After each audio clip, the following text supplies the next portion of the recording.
नया क्या है इस साल? Median for frequency data. Discrete. Frequency में भी कौन सा? Discrete table. डिस्क्रीट टेबल समझाई थी मैंने मीन के साथ में। कैसी होती है डिस्क्रीट टेबल? कोई एक इंडिविजुअल वैल्यू होती है जिसको मेजर कर रहे होते हैं और उसकी रिपीटेशन उसके सामने लिखी जाती है ना? एक्स आई एफ आई क्या होते हैं वो कॉलम्स? एक्स आई और एफ आई के कॉलम्स होते हैं। ठीक। जैसे मैं एक उसने कॉलम बनाया है नंबर ऑफ ट्रायल्स का, नंबर ऑफ ट्रायल्स, और दूसरा कॉलम बनाया उसने नंबर ऑफ स्टूडेंट्स का, जिसको उसने एफ बोला यानी एफ आई बोला। नंबर ऑफ ट्रायल्स 5 और नंबर ऑफ 5 ट्रायल्स देने वाले दो स्टूडेंट थे। 10 ट्रायल्स वाले तीन, 15 ट्रायल्स वाले दो, 20 ट्रायल्स वाले फोर, 25 ट्रायल्स वाले फोर, 30 ट्रायल्स वाले तीन, 35 ट्रायल्स वाले दो, 40 ट्रायल्स वाले फाइव, 45 ट्रायल्स वाले दो, और 50 ट्रायल्स वाले थ्री। ये क्वेश्चन सीरीज दे रखी है। क्वेश्चन में ये हमेशा क्वेश्चन में हॉरिजॉन्टल देगा, मैंने उसको किस में कन्वर्ट कर ली? वर्टिकल में, क्योंकि हम आंसर में हमेशा वर्टिकल बनाते हैं टेबल को, क्योंकि हमको कॉलम्स ऐड करने होते हैं कई बार। जैसे मीन के टाइम पे कौन सा कॉलम ऐड हुआ था? X I into F I का कॉलम ऐड हुआ था। अभी यहां पर भी एक कॉलम ऐड होगा, क्यूमुलेटिव फ्रीक्वेंसी का। ठीक है ना? तो कॉलम एडिशन तभी हो सकता है जब हम कॉलम में लिखें डेटा को। आई तो ऑर्डर होता है, एक्स वेरिएबल के लिए शो करते हैं हम, यानी मेजर क्या कर रहे हैं हम यहां पे? नंबर ऑफ ट्रायल्स, है ना? तो ये डेटा की वैल्यू है एक्स, और यहां डेटा क्या है अपने आप में? Number of trials. तो 5 ट्रायल्स देने वाले दो स्टूडेंट, यानी ये 5 ट्रायल्स की क्या देख रहा है वो? रिपीटेशन देख रहा है कि 5 ट्रायल्स कितनों ने दिए? तो दो ने दी। ठीक है। तो ये ग्रुप सीरीज वाली मीडियन बहुत इंपॉर्टेंट होती है, मान के चलिएगा क्वेश्चन आएगा।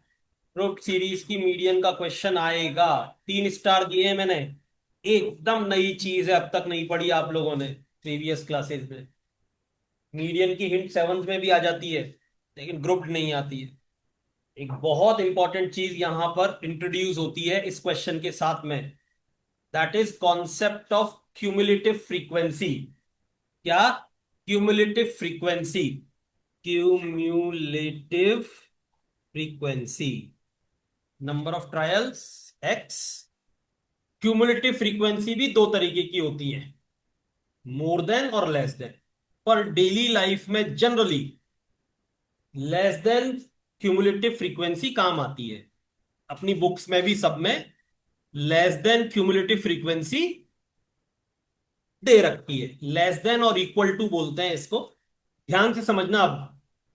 इस पहली रो का क्या मतलब है? इस पहली रो का क्या मतलब है? There were two students who attempted 5 trials. ठीक है। इस सेकंड लाइन का क्या मतलब हुआ फिर? अब मैं आपसे पूछता हूं, how many students are there who attempted 10 और लेस देन 10 ट्रायल्स? सोचना। अटेम्प्टेड 10 और लेस देन 10 ट्रायल्स। 5 क्यों? ये दोनों आएंगे, ये दोनों आएंगे। जिन्होंने 10 ट्रायल्स दिए वो भी आएंगे इस सेंटेंस में जो मैंने बोला, 10 और लेस देन 10 ट्रायल्स। और जिसने 5 ट्रायल्स दिए वो भी आएंगे, क्योंकि 5 10 से लेस होता है। इसी चीज को रिप्रेजेंट करना क्यूमुलेटिव फ्रीक्वेंसी होता है।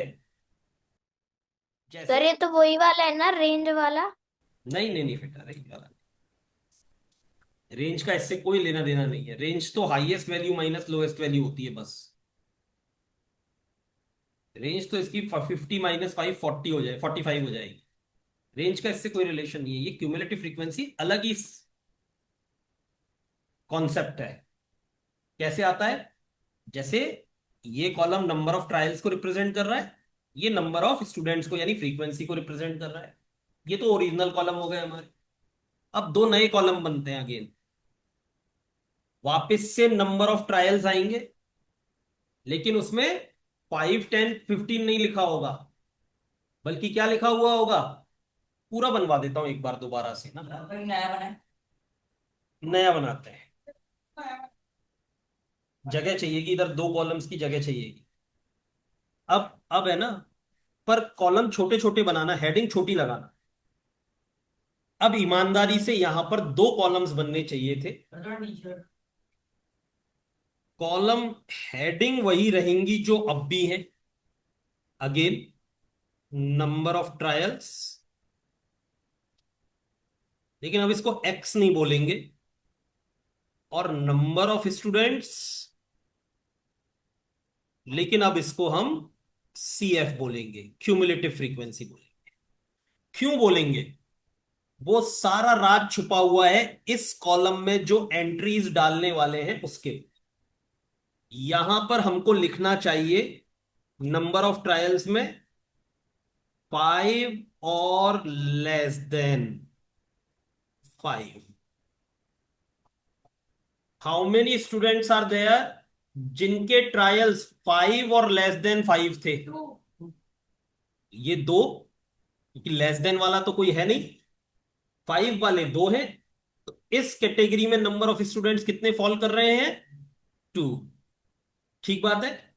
इसी तरीके से अब ये एंट्रीज नहीं लगेंगी यहां पर, तो अगली एंट्री क्या होनी चाहिए? 10 और लेस देन 10। और इसको ईमानदारी से लिखा कैसे जाता है? लेस देन और इक्वल टू 10। या ऐसे भी लिख सकते हैं, देखो क्या लिख सकते हैं, लेस देन और इक्वल टू 10। दोनों में से कोई सा भी जो अच्छा लगे।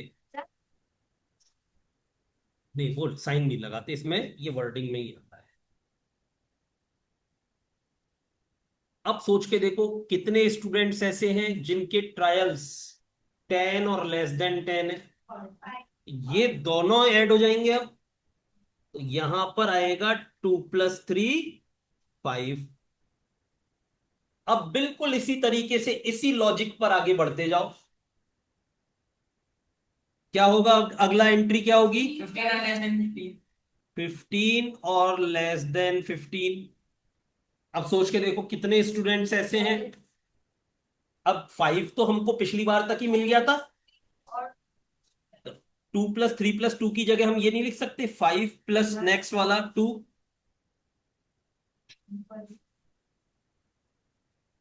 सही बात है, करना तो इन तीनों को ही ऐड है, लेकिन क्योंकि यहां तक का एडिशन हमको यहां मिल चुका था, तो अब इस एडिशन में हमने नेक्स्ट एंट्री ऐड कर दी, नेक्स्ट फ्रीक्वेंसी ऐड कर दी। सही है क्या? अब इसको पूरा कर सकते हैं आप। ये टेबल फिलिंग आप खुद कर लेंगे, ये वाला कॉलम। यहां वैल्यूज मुझे चाहिए तो मैं खुद ऐड कर लेता हूं। सही है, 7 + 4 11, फिर 11 + 4 15, फिर 15 + 3 18, 18 + 2 20, 20 + 5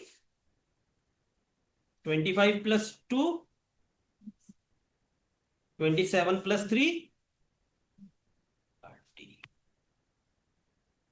ये सी एफ आती है। अब सबसे बड़ी समस्या क्या है? स्कूल में ये कॉलम लिखना आपको सिखाते ही नहीं है, तो आप यहां इसको रट लेते हो। अगर ये एंट्रीज किस तरीके से लिखी जाती हैं तो अपने आप ही आंसर आ जाते हैं सीएफ के। आए ना, समझ में भी आया ना? क्यों आया ये 5? क्योंकि वो किसके लिए हमको नंबर ऑफ स्टूडेंट पूछ रहा है? लेस देन और इक्वल टू 10, या 10 और लेस देन 10 ट्रायल्स वाले स्टूडेंट पूछ रहा है। जब 10 और लेस देन 10 वाले ट्रायल पूछ रहा है, ट्रायल वाले स्टूडेंट पूछ रहा है, तो ये दोनों ग्रुप्स ऐड हो जाएंगे, हो जाएंगे ना? अब समझ में आई सीएफ कैसे बनती है और क्यों बनती है ऐसे? पक्का? इस कॉलम को तुम्हारी बुक के हिसाब से शो करना कंपलसरी नहीं है, नॉन कंपलसरी। आप सीधे भी सीएफ वाले कॉलम पर जा सकते हैं, मेरे पेपर में भी जा सकते हैं। पर समझ में आ गया ना सीएफ बनाना? अच्छा, अब ध्यान से सोचो, ये 30 कैसे आया, ये 30 कैसे आया, ये 30 कैसे आया? सबको ऐड करके, क्योंकि यहाँ 27, यहां तक भी एडिशन हम कर चुके थे, ये 27 था, उसमें 3 और ऐड किया तो 30 हो गया। लेकिन 27 कहां तक का सम था? यहीं तक का था ना, इसका मतलब 30 किसका सम है? इन सब का सम है। और फ्रीक्वेंसी के सम को किससे शो करते हैं हम? एन से। तो सीएफ की लास्ट वैल्यू और फ्रीक्वेंसीज का सम इक्वल आता है, अगर अलग अलग आ रहा है तो नहीं, तुमने यही कहीं कोई कैलकुलेशन मिस्टेक की है, तो ये चेक करने का तरीका भी होता है कि आपकी सीएफ सही बनी है या नहीं बनी है। बोले आप, सीएफ बनानी आ गई, पक्का चेक करनी आ गई कि सही बनी है या नहीं बनी।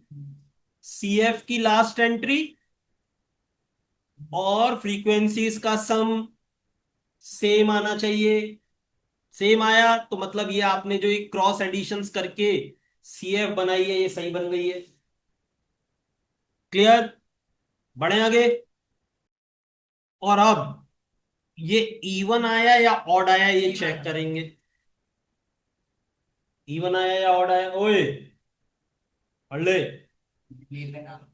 तो इवन वाला फॉर्मूला लगाएंगे, as n is equals to 30 even, so median, so median is equals to value of n by 2th observation plus next observation divided by 2। क्या ही n/2 की वैल्यू क्या आएगी?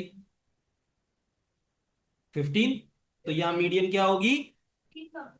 Value of 15th observation plus value of next कौन सा होगा 15 के बाद?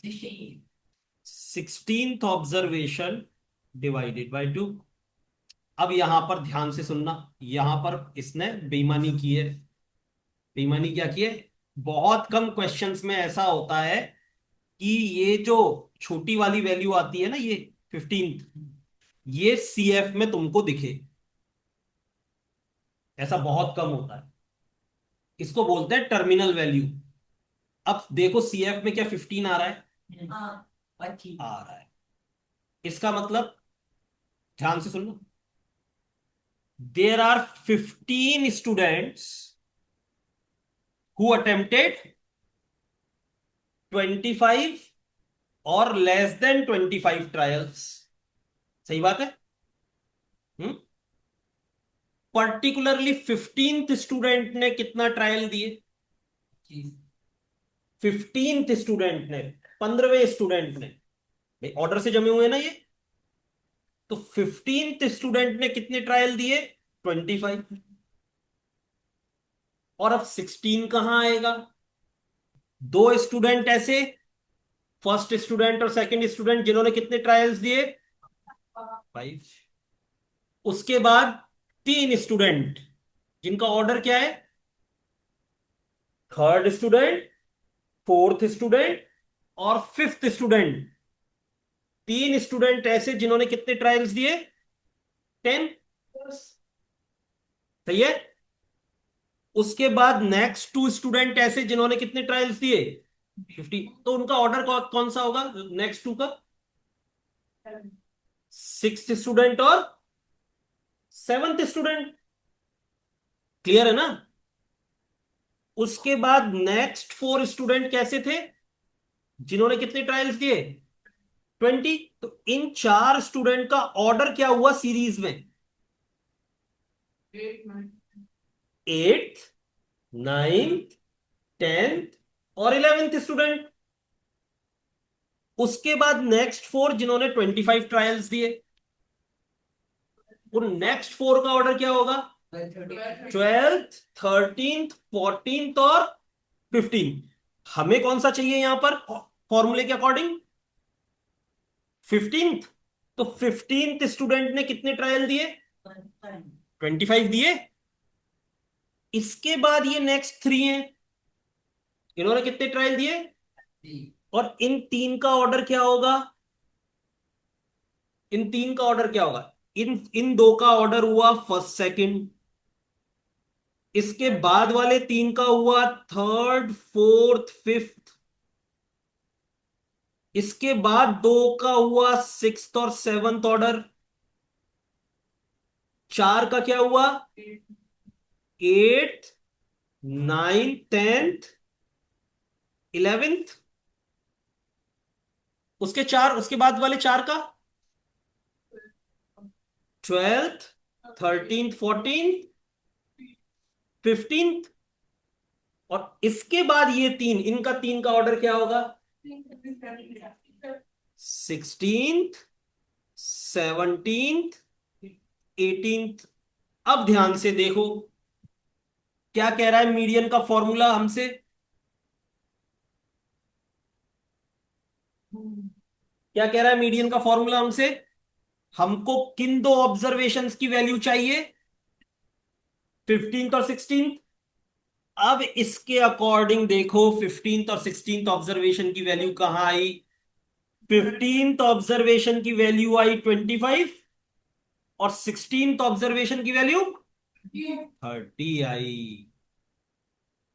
Generally, सुनना ध्यान से, जनरली ऐसा कम करता है वो कि यहां पर छोटी वाली वैल्यू आपको दिखाई दे, नहीं दिखाई देती। यहां पर जनरली आता नहीं है 15, यहां 16 दिखाई देगा आपको सीधे। और अगर 16 दिखाई दिया तो 15th ऑब्जर्वेशन की वैल्यू भी 20 होगी, सॉरी कहां है, 25 होगी। और 16th ऑब्जर्वेशन की वैल्यू भी 25 होगी। तो यहां पर 25 प्लस 25/2 करने से कोई रिजल्ट बदलेगा नहीं। लेकिन जब छोटी वाली वैल्यू यहां दिखाई दे जाए तो समझ लेना ये बड़ा इंपॉर्टेंट क्वेश्चन होता है, क्योंकि ये टर्मिनल वैल्यू होती है जो 15th के लिए अलग वैल्यू देगी और 16th के लिए अलग वैल्यू देगी। अब समझ में आया? ऑर्डर समझ में आया? तो 15th ऑब्जर्वेशन की वैल्यू कितनी आई? 25। और 16th ऑब्जर्वेशन की वैल्यू 30 डिवाइडेड बाय 2, 55/2, 27.5। ट्रायल लिखे। नहीं, ट्रायल तो नंबर में ही मेजर होते हैं ना। यूनिट तभी लगानी है जब वो यूनिट लगा के देगा। ध्यान से देख लो इसको। जिसके एग्जाम में ये चैप्टर आ रहा है वो बिल्कुल मान के चल सकता है कि उसके ये वाला क्वेश्चन आने वाला है।